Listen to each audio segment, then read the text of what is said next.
하나님께서 이번 주부터 우리에게 주시는 말씀 히브리서 1장 1절과 2절 말씀입니다. 히브리서 1장 1절과 2절 말씀, 2절 말씀을 우리 모두 함께 합독하도록 하겠습니다. 옛적의 선지자들을 통하여 여러 부분과 여러 모양으로 우리 조상들에게 말씀하신 하나님이 이 모든 날 마지막에는 아들을 통하여 우리에게 말씀하셨으니 이 아들을 만유의 상속자로 세우시고 또 그로 말미암아 모든 세계를 지으셨느니라. 아멘. 잠언 16장 20절에 삼가 여호와의 말씀을 주의하는 자는 좋은 것을 얻나니 여호와를 의지하는 자가 복이 있느니라 하였습니다. 오늘부터 저와 여러분이 하나님의 말씀 히브리서 말씀을 거룩한 주일에 들음으로 하나님을 더욱 의지하여 하나님의 축복의 사람이 되기를 주님의 이름으로 축복합니다. 지난주까지 우리가 베드로 말씀을 받았습니다. 베드로서를 마쳐가는 시점에 베드로후서 3장 15절에 우리가 사랑하는 형제 바울도 그 받은 지혜대로 너희에게 이같이 썼고 또 그의 모든 편지에도 이런 일에 관하여 말하였다. 그렇게 베드로가 증거하였습니다. 제가 이 말씀을 보는 순간에 다음 말씀은 히브리서구나 라는 깊은 감동을 받았습니다. 그리고 히브리서를 계속 읽고 또 책을 읽고 묵상하고 하는 동안에 성령님의 지혜에 감동하고 그 영광을, 그 은혜를, 히브리서로 인도하신 하나님의 그 정밀한 은혜를 정말 찬양하고 그 앞에 엎드릴 수밖에 없었습니다. 신약 성경의 바울의 편지는 모두 13편입니다. 초기 기독교 주후 1세기에서 3세기까지 사도 바울의 편지 13편과 사도 바울의 저작은 한 권의 책으로 묶여져 있었습니다. 사도 바울의 그 13개의 편지와 그 저작 중에 항상 들어있던 것이 히브리서였습니다. 베드로는 베드로후서 3장 15절에 너희에게 이같이 썼고 또 그의 모든 편지에도 라고 이렇게 구별합니다. 너희에게 이같이 썼다. 그 쓴 것이 바로 히브리서입니다. 그리고 또 그의 모든 편지라는 것이 신약 성경에 기록된 13편의 편지입니다. 그러므로 히브리서는 너희에게 이같이 썼다 하신 말씀처럼 베드로 전후서와 둘이 하나로 연결되어 있는 것입니다. 그러므로 베드로 전후서를 들은 다음에는 반드시 이같이 같은 맥락에 쓰여진 히브리서를 반드시 보아야 합니다. 이 둘이 짝이 되어 하나의 하나님의 완성된 음성으로 또한 들려짐을 저는 확신하게 되었습니다. 히브리서는 편지가 아니라 설교문입니다. 온통 구어체로 되어 있습니다. 또 히브리서는 저자도 또한 수신자도 아무것도 없이 시작해요. 옛날 옛적에 이렇게 시작해요. 쓸 필요가 없고 쓸 이유도 없습니다. 설교이기 때문에 그렇습니다. 고린도전서, 고린도후서, 로마서처럼 특정한 교회, 특정한 성도들을 위한 설교가 아니라 성령님께서 베드로 전후서를 들은 사람들에게 설교하시는 성령님의 설교문입니다. 특별히 어떤 신학자는 히브리서를 위기에 대한 목회적 반응이다 이렇게 정의를 했어요. 목회적 반응이나 이 말은 설교라는 말이죠. 위기를 당한 성도들, 위기를 당한 교회의 목회적 반응, 그 설교다. 성령의 설교다. 이렇게 얘기했습니다. 베드로 전후서를 통해서 제가 늘 말씀드렸죠. 베드로서는 구약과 신약의 그 말씀들을 녹여서 예수 그리스도라는 틀에 부었다. 이렇게 제가 표현을 합니다. 박해를 당하는 초대교회 주후 60년 이후의 성도들에게 그 속에서 성경을 가지고 그 내적인 박해와 외적인 박해를 어떻게 이겨나가야 되는지를 성경 말씀을 통하여 그리스도의 뜻에 따라 체계적으로, 논증적으로, 교리적으로 아주 잘 설명을 했습니다. 그래서 베드로 전후서는 마치 폭풍우와 시련을 당하는 상황 속의 위기 속의 성도들에게 흔들리지 않는 콘크리트 바닥과 같은, 반석과 같은, 베드로가 반석 아닙니까? 반석과 같은 성경을 통하여 다져놓았다. 저는 그렇게 봅니다. 그러면 히브리서는 무엇인가? 그 위에 성령께서 그 바탕 위에 설교로 선포하시는 거예요. 예수 그리스도 한 분이다.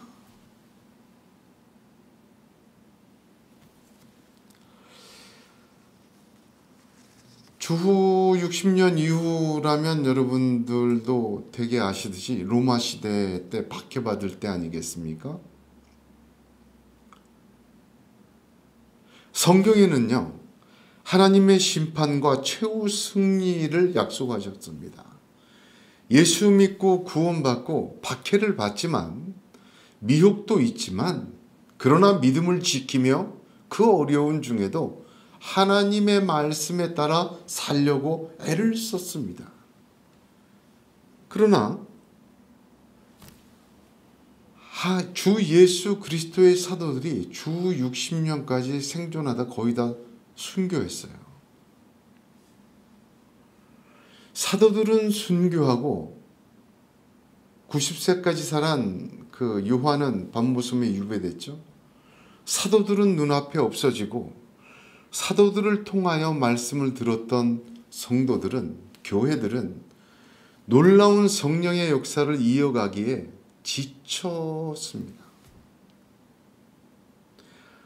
거짓 선생들이 들어와 뿌리째 흔들고 외부적인 박해는 산채로 태워 죽일 만큼 심각하였습니다. 그런 속에서 그들의 믿음은 나태하게 되었고 그들의 믿음은 적당히가 되었습니다. 혼란스러운 거죠.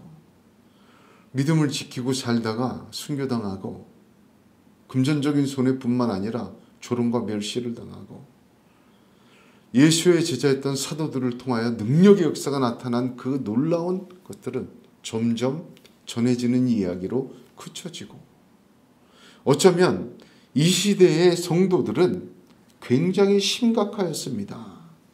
사도들을 통하여 들었던 하나님의 말씀 옳지만 그 말씀을 듣고 살아가기에는 너무나도 힘에 벅차서 점점 나태하게 되고 점점 그들은 포기하게 되고 낙담하게 되고 점점 적응하게 되고 점점 그런 삶과 공존하게 되었습니다. 그래서 바짝 묶어두었던 복음의 끈은 느슨해졌습니다. 그들은 변한 세상에서 변한 사람들과 변한 시대를 보며 적응해 가고 있었습니다. 적당히 복음의 끈을 풀어버리지 않고 적당히 믿지 않고는 살 수 없었고 거듭되는 그 고난과 파도처럼 몰려오는 어려움 속에서 믿음을 지키는 것이 힘들고 지쳐가던 시절이었습니다. 그 시절에 베드로 전후서를 주신 거예요. 그리고 오늘 히브리서를 통하여 그들에게 선포하십니다.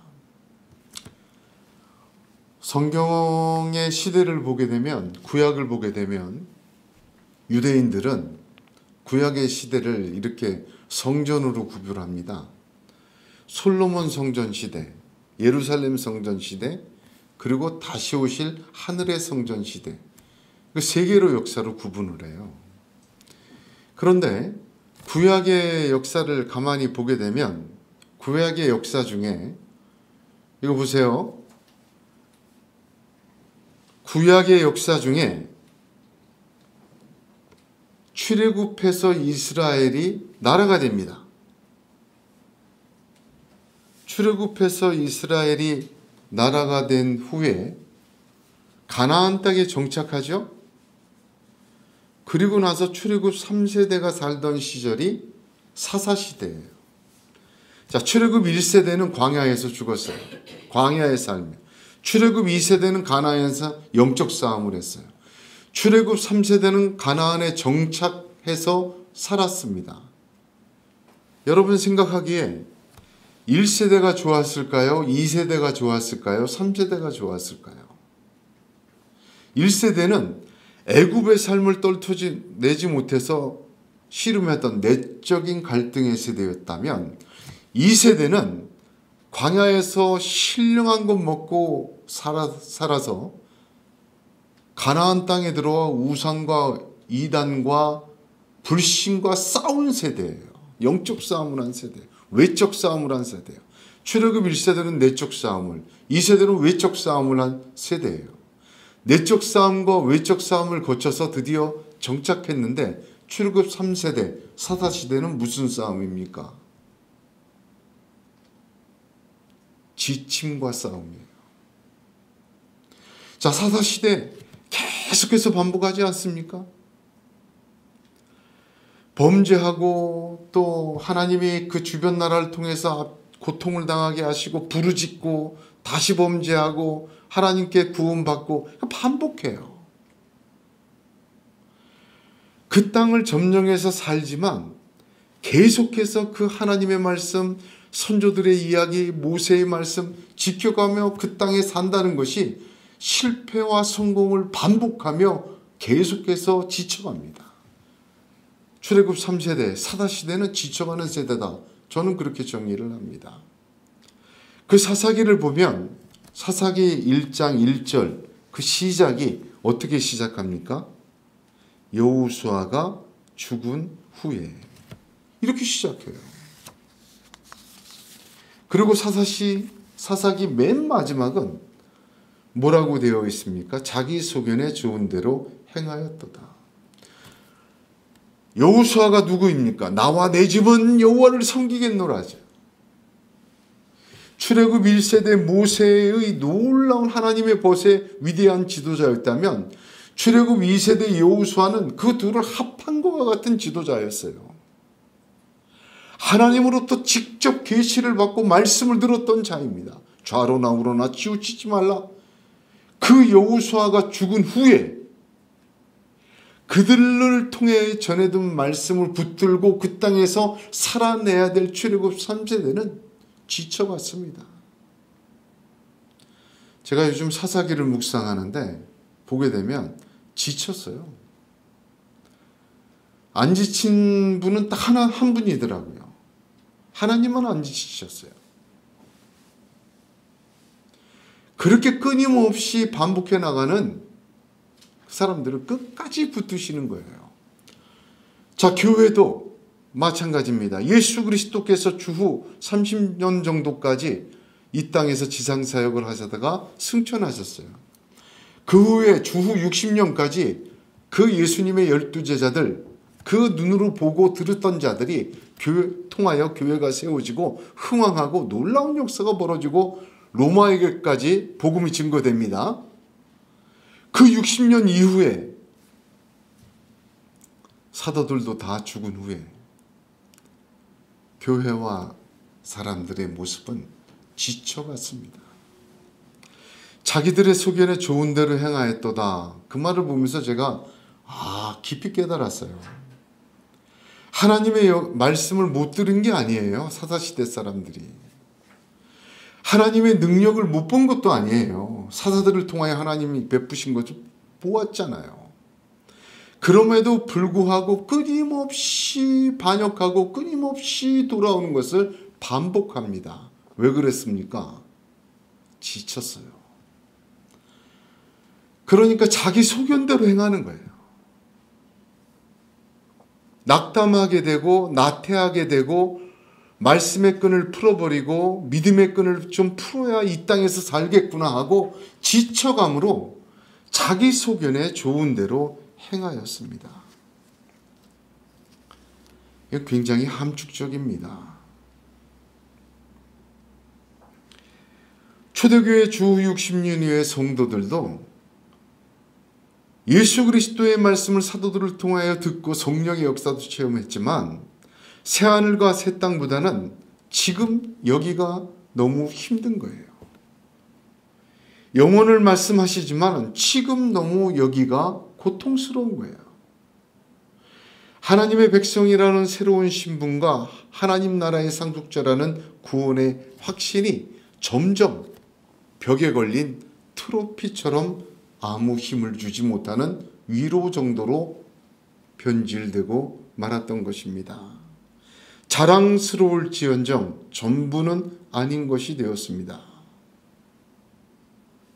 그러므로 구원의 메시지에 대한 믿음의 확신, 우리 주 예수 그리스도의 다시 오심과 심판과 새하늘과 새 땅이라는 그 놀라운 하나님의 나라의 확신이 점점 물방울 새듯이 한 방울 두 방울 빠지며 사라지고 흔들리고 있습니다. 하나님을 향한 담대한 헌신은 조롱당하고 사라지고 그 헌신은 마치 열정페이처럼 여겨지고 믿음을 지키기 위하여 버려야 할 것들은 어느새 놓지 않는 보물로 간직하게 되며 마치 믿음을 마취시켜 놓지 않고는 복음과 구원과 하나님 나라의 부활을 무기력하게 덮어놓지 않고는 낙심하고 지쳐가는 믿음이 송두리째 흔들려가고 있습니다. 사랑하는 성도 여러분, 어쩌면 히브리서는 베드로 전후서는 지금 이 시대에 한국교회와 우리의 신앙에 주소해 주시는 사사시대와 같은 지치고 낙심하고 복음과 말씀에 반대되는 것들을 눈으로 보며 자기 수견대로 할 수밖에 없었던 지금 시대에 주시는 또한 하나님의 음성이라 저는 그렇게 붙듭니다. 히브리서는요, 세 개가 중요합니다. 제사, 언약, 제사, 언약,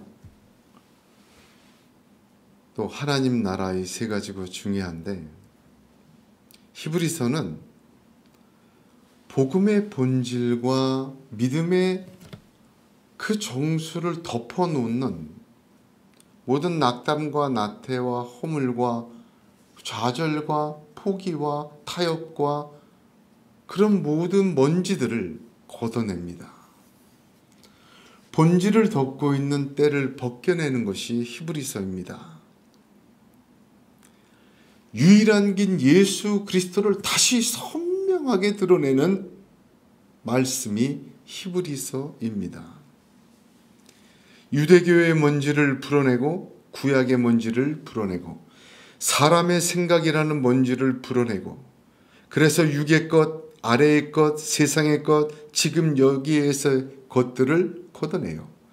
예수 그리스도를 더욱 빛나고 유일하게 다시 복음을 세웁니다. 히브리서는 다시 새롭게 예수로 충만하게 베드로서를 통해 받은 하늘의 것들이 지금 여기서 믿음으로 예수를 통해 다시 충만하게 하는 성령님의 설교입니다. 이 말씀을 나누는 동안 저와 여러분의 믿음이 성경에 있는 그 모습 그대로 살아있는 하나님의 믿음, 주시는 믿음의 사람들이 되시기를 주님의 이름으로 축복합니다.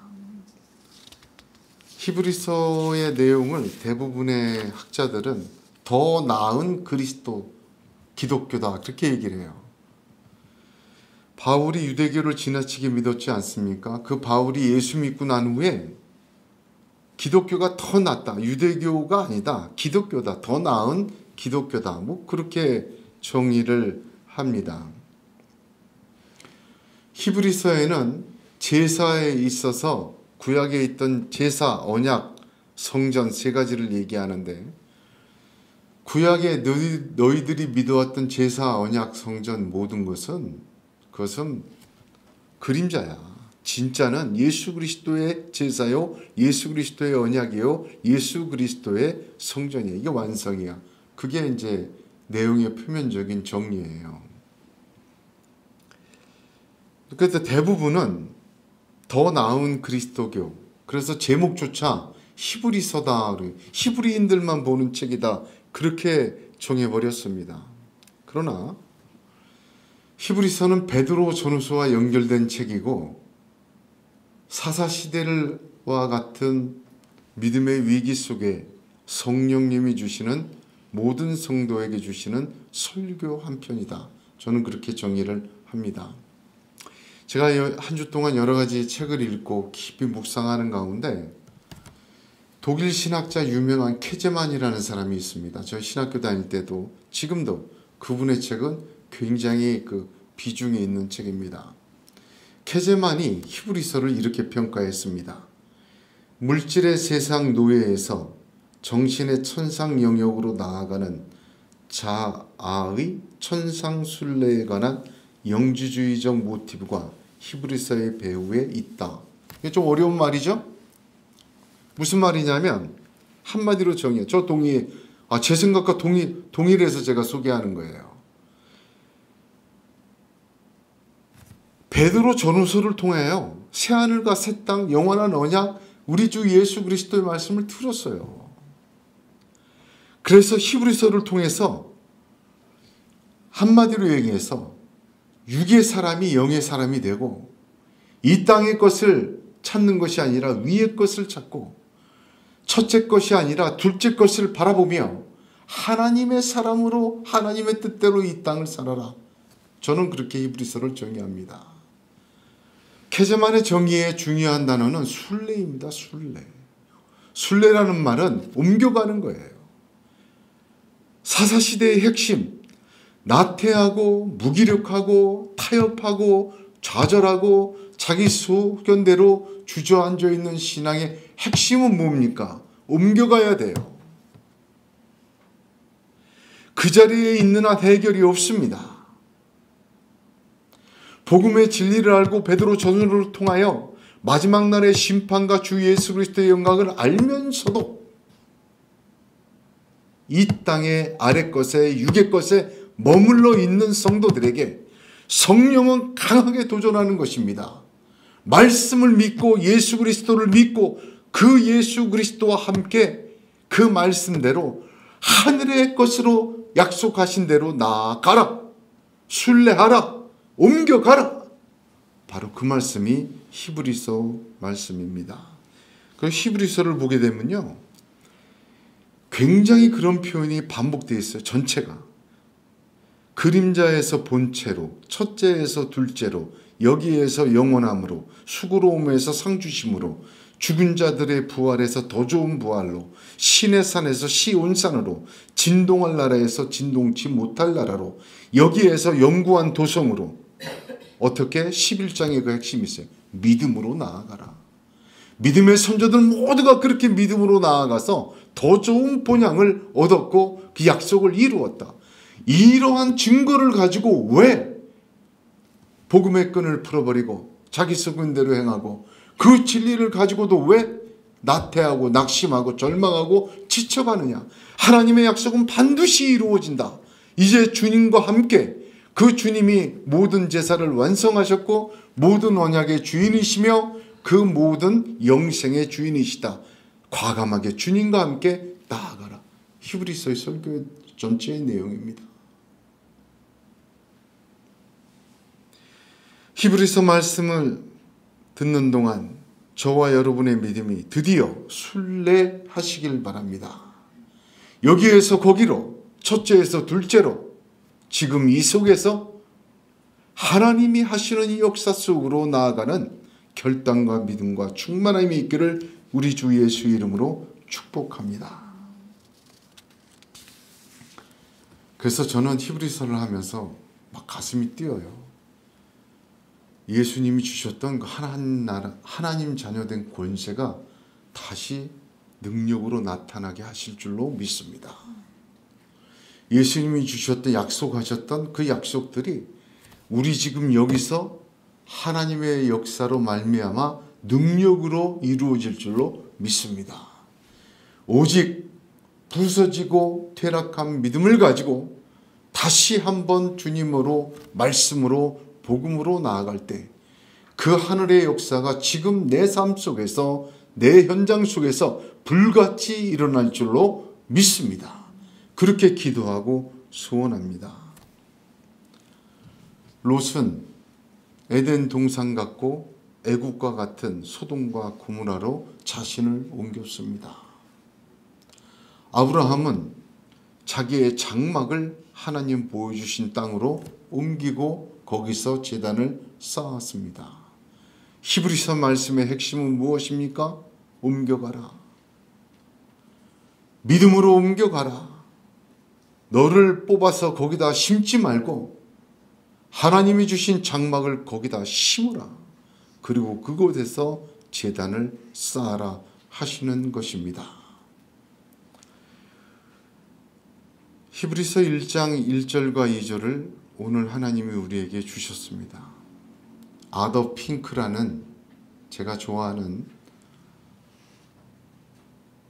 강해자요 신학자는 이 1절과 2절을 이렇게 설명했는데 이것보다 더 잘 설명할 수가 없을 것 같아요.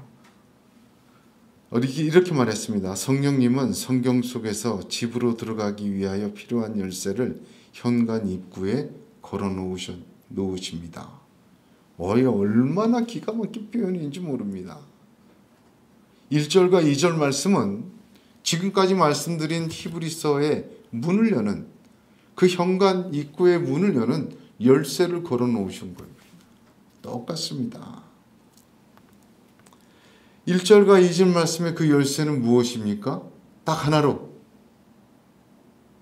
말씀하시는 하나님이십니다. 하나님은 말씀하십니다. 할렐루야. 1절을 한번 보세요. 옛적의 천지자들을 통하여 여러 부분과 여러 모양으로 우리 조상들에게 말씀하신 하나님이 이 모든 날 마지막에는 아들을 통하여 우리에게 말씀하셨다. 하나님은 말씀하는 하나님이다. 여기부터 시작하는 것입니다. 하나님은 우리에게 말씀하는 하나님이십니다. 제가 지난주에 운전하다가 차 뒤에 그 스티커 붙여놓은 문구가 있지 않습니까? 그 문구 보고 빵빵 터질 때가 많아요. 위급시 아이 먼저 구해주세요. 뭐 이렇게 적어놓은 사람들이 많아요. 아기를 갖고 있는 부모들이 적어놓은 거죠. 혈액형까지 적어놓지 않습니까? 또 어떤 문구를 보다가 빵 터졌는데 위급시 남편 말고 저 먼저 구해주세요. 딴 놈이랑도 살아보게. 이렇게 붙여놓은 차도 봤어요. 얼마나 웃었는지 모릅니다. 근데 어떤 차가 눈에 하나 딱 들어왔어요. 그 중에. 그 스티커가 뭐냐면 하나님이 하셨습니다. 하나님이 하십니다. 하나님이 하실 것입니다. 여기 붙여놨더라고요. 하나님의 주권을 고백하고 의지하는 믿음의 문구라서 눈이 확 갔습니다. 그렇게 붙여놓는데 뒷차가 보라 이거죠. 하나님이 하신다. 무엇을 하셨고 무엇을 하실 것이며 무엇을 하고 계십니까? 그 행위보다 먼저 하나님은 말씀하세요. 그래서 아모스 3장 7절 보면 주 여호와께서는 자기의 비밀을 그종 선지자들에게 보이지 아니하시고는 결코 행하심이 없으시리라 했습니다. 말씀하지 않고 행하심이 없어요. 말씀하십니다. 교회에도 보면 역사도 보면 하나님이 먼저 노아 홍수도 그냥 가만히 계시다가 그냥 비 내려서 다 물로 심판하신 게 아니죠. 계속해서 노아를 통해서 120년간이나 말씀하셨잖아요. 개인의 인생도 마찬가지입니다. 아브라함은 75세에 부르셨어요. 먼저 말씀하시잖아요. 내 본토 친척 아비의 집을 떠나 내가 내게 명한 곳으로 가라. 말씀부터 하세요. 그리고 그 말씀이 반드시 이루어지게 하십니다. 그래서 하나님은 역사이든 공동체이든 개인이든 하나님의 방법은 말씀하시고 행하십니다. 하나님은 우리에게 말씀하십니다. 창세기도 말씀으로 시작하잖아요. 빛이 있으라 시작하는 거예요. 요한계시록 마지막도 보라 내가 속히 오리니 이 두리마리의 예언의 말씀을 지키는 자는 복이 있으리라. 하나님은 말씀으로 시작하시고 말씀으로 끝났어요. 하나님께서는 그럼 내게는 어떤 말씀을 하고 계실까? 우리가 때때로 우리의 삶의 상황 속에서 즉각적인 음성 듣기 원할 때가 많습니다. 듣기도 하지만 대부분 침묵하시는 듯. 그래서 하나님의 음성을 모르고 당황스럽고 좌절하고 방황할 때도 많이 있습니다. 침묵도 하나님의 대답입니다. 그런데 하나님이 쉬지 않고 말씀하고 계시다는 사실을 잊어서는 안 됩니다. 오늘 성경 보니까 이미 옛적부터 모든 날 마지막까지 하나님은 계속 말씀하신다 그래요. 여러 부분과 여러 모양, 즉 모든 상황과 모든 형태로 다 말씀하셨대요. 그리고 최종적으로는 예수를 통해서 완전히 말씀을 완성하셨다고 하십니다. 옛적에 하신 말씀은요, 선지자들을 통해서 하신 말씀은 다 들은 게 아니죠. 들어도 거절한 사람이 많아요. 그래서 구약 성경을 보면 듣는 귀가 열려 있어야 한다 그렇게 이야기를 합니다. 마음이 완악하여 하나님의 말씀에도 들려지지 않고 듣지 않는 것이 사람이었습니다. 듣는 귀가 열려 있어야 한다. 지금 내 상황 속에서 하나님이 무슨 말씀을 하고 계실까? 말씀하고 계세요. 문제는 듣는 귀가 열려 있어야 들립니다. 하나님의 음성은 그 음성에 듣는 귀가 열려 있어야 들려져요. 하나님은 분명히 말씀하고 계시고 말씀하셨어요.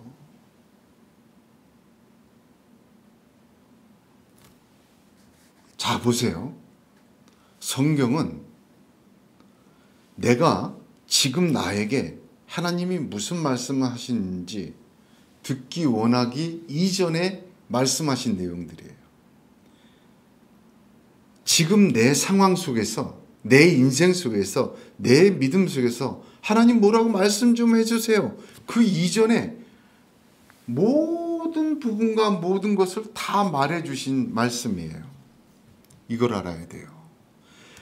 그 내가 원하던, 듣기 원하던 모든 음성 이전에 이미 다 말씀하신 그 말씀에 듣는 귀가 없으면 지금 내게도 말씀하시는 내 상황과 내 인생에 말씀하시는 하나님의 음성도 들을 귀가 없습니다.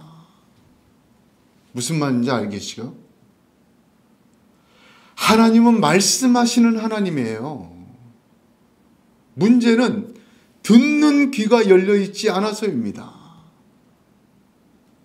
내가 원하지 않을 때, 내가 듣지 않을 때 이미 다 하신 말씀에 열려있지 않는 귀는 내가 필요할 때, 내가 듣기 원할 때 아무리 기도해도 들려지질 않아요.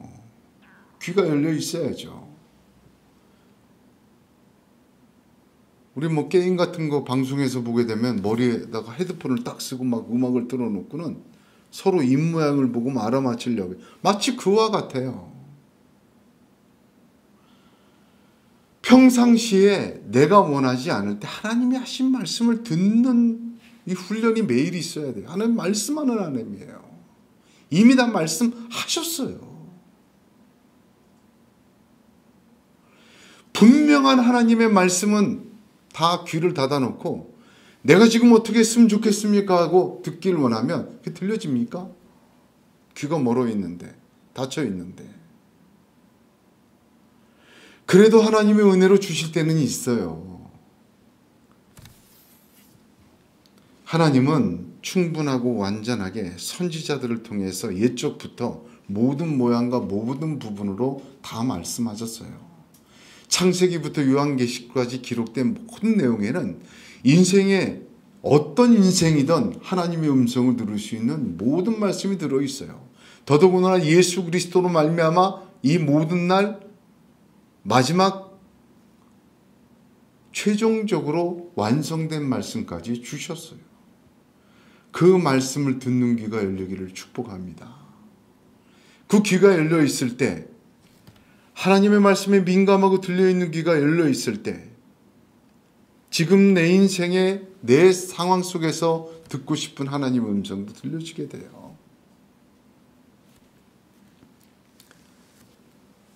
바울이 본래 사울이었잖아요. 예수 믿는 사람을 잡아 죽이던 사람인데 담에색 도상 가다가 빛 가운데 눈이 멀 정도로 환한 빛 가운데 부활하신 예수님을 만나요. 그런데 그 부활하신 예수님 만나기 전에 바울이 예수를 몰랐습니까? 천만에요. 알아도 너무 잘 알았어요. 스데반이 돌에 맞아 죽고 그 설교를 들을 때는 옆에까지 있었어요. 예수의 내용도 알고 예수도 알고 예수의 말도 알았어요. 그런데 담에색 도상에서 부활하신 예수님을 만나고는 뭐라고 얘기합니까? 주여 누시오니까 못 알아봐요. 가라사대 나는 내가 핍박하는 예수라. 이렇게 증거되어 있지 않습니까?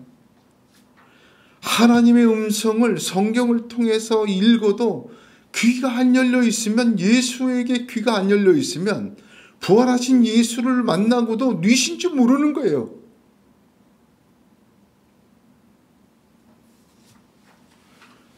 이후에 바울은 예수를 아는 지식이 가상고상하다. 주님의 음성 듣고 계속 무려 10년 동안이나 하나님 앞에 엎드렸어요. 그 이후에 바울을 보십시오. 사도행전을 보게 되면 성령의 음성, 부활한 주님 음성 계속 듣습니다. 하나님은 오늘도 저와 여러분에게 히브리서로 말씀하고 계십니다. 자, 이 열쇠와 같아요. 주후 60년에 낙담하고 복음의 끈을 놓치고 지쳐가고 태만하고 그런 성도들에게 하나님은 지금도 말씀하고 계셔. 이게 시작이에요. 베드로서, 히브리서. 예수 그리스도로 말씀하고 계십니다. 성령님의 설교는 그렇게 시작이 되었습니다. 히브리서 말씀을 나누는 동안 우리의 귀가 열리고 그 귀가 열린 길을 통해서 하나님의 능력의 말씀이 저와 여러분의 삶 속에도 능히 넘치기를 주님의 이름으로 축복합니다. 그 하나님이 예수를 통하여 말씀하신다. 여러분, 말씀의 통로가 얼마나 중요한지 모릅니다. 말씀의 통로를 세우시는 건 하나님의 방법이에요.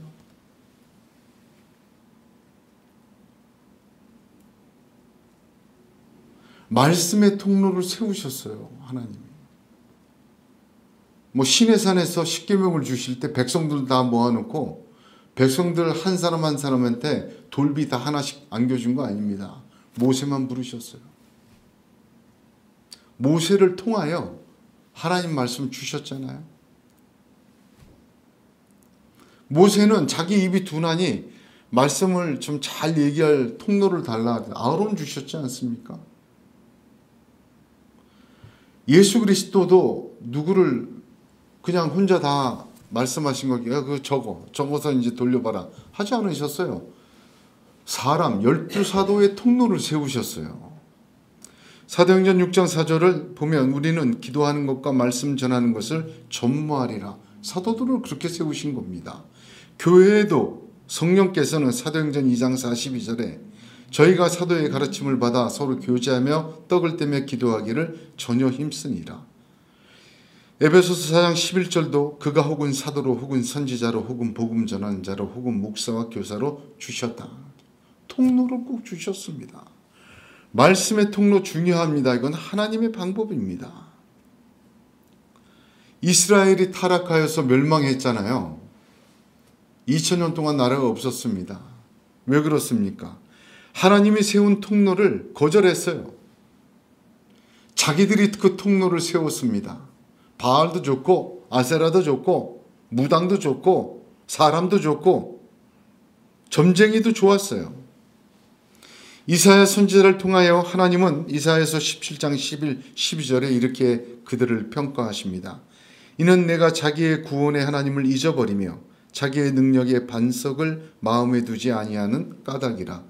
그러므로 내가 기뻐하는 식물을 심으며 이방의 가지도 이종하고 내가 심는 날에 울타리로 두르고 아침에 너의 씨로 잘 발육하도록 하였으나 근심과 심한 슬픔의 날에 농작물이 없어지리라. 그렇게 심은 거 다 없어진다요. 하나님을 잊어버리고 말이죠. 자기가 막 갖다 심어요. 이방의 것도 다 이종하고 뭔가 이렇게 채워보려고 울타리 삼고 그럼 다 소용없다 이 말입니다. 바울은 고린도후서 11장 4절에 만일 누가 가서 우리의 전파하지 아니한 다른 예수를 전파하거나 혹 너희의 받지 아니한 다른 영을 받게 하거나 혹 너희의 받지 아니한 다른 복음을 받게 할 때에는 너희가 잘 용납하는구나. 여러분 이게 그 시대의 상황이요. 사사시대의 상황이요. 그런 정황이요. 바로 지금 우리의 모습입니다. 오직 성경을 통하여 기록된 말씀에 주의합니다. 하나님은 그의 음성을 예수 그리스도를 통하여 마지막 날에 모든 날에 마지막으로 말씀하여 주셨습니다.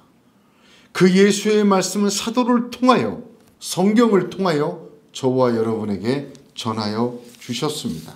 이 통로는 하나님이 세우신 것입니다. 예수님조차 내 교훈은 내 것이 아니요 나를 보내신 이의 것이니라 할 정도로 통로로 세움을 받았습니다. 그러므로 예수의 말씀만 듣고 예수를 통해서 말씀하시는 유일하고 완전한 하나님의 음성을 들으시기를 축복합니다. 그분은 부활하시고 승천하시며 다시 오실 분이요 심판의 주요 새하늘과 새 땅을 유업으로 받은 상속자이며 그분은 세상을 지으신 분이십니다. 그분을 통하여 들려지는 말씀이 힘을 있어요. 그분을 통하여 말씀하시는 하나님이 저와 여러분에게 말씀하고 계십니다. 오늘 우리가 히브리서를 시작하며 말씀하시는 하나님을 바라보기를 간절히 소원합니다. 예수를 통하여 말씀하시는 하나님의 말씀에 귀를 기울이시기를 축복합니다.